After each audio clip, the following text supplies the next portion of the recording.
मातृभूमी जिथे जन्मले मी, नमो मातृभूमी जिथे जन्मले मी, नमो आर्यभूमी जिथे वाढले मी, नमो कर्मभूमी जिथे ज्याच गावी पडो देह माझा नमामि नमामि, पडो देह माझा नमामि नमामि.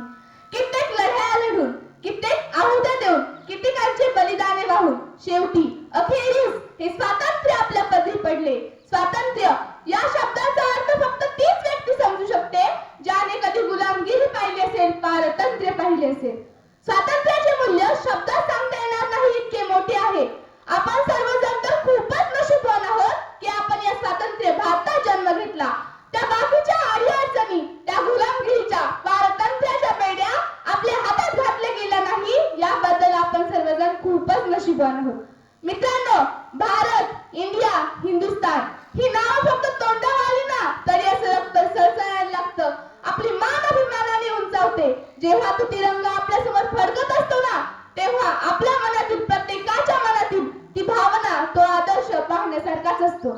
किसी ने खूब कहा है, किसी ने खूब कहा है कि हम अपनी जान के दुश्मन को भी अपनी जान कहते हैं, कि हम अपनी जान के दुश्मन को भी अपनी जान कहते हैं. मोहब्बत की इसी मिट्टी को हिंदुस्तान कहते हैं, मोहब्बत की इसी मिट्टी को हिंदुस्तान कहते हैं.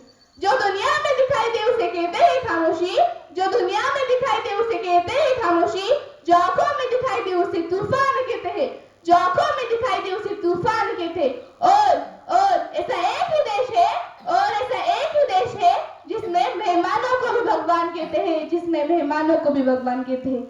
आपल्या भारताला ना सोन्याची चिडिया म्हटलं जातं. का बरं? कारण आपल्या भारतासारखा समृद्ध, शेती प्रधान, कृषी प्रधान देश दुसरा कोणता त्या काळी तरी नव्हता हो. म्हणून कदाचित इंग्रजांना भारतातून पावलं बाहेर टाकताना खूप त्रास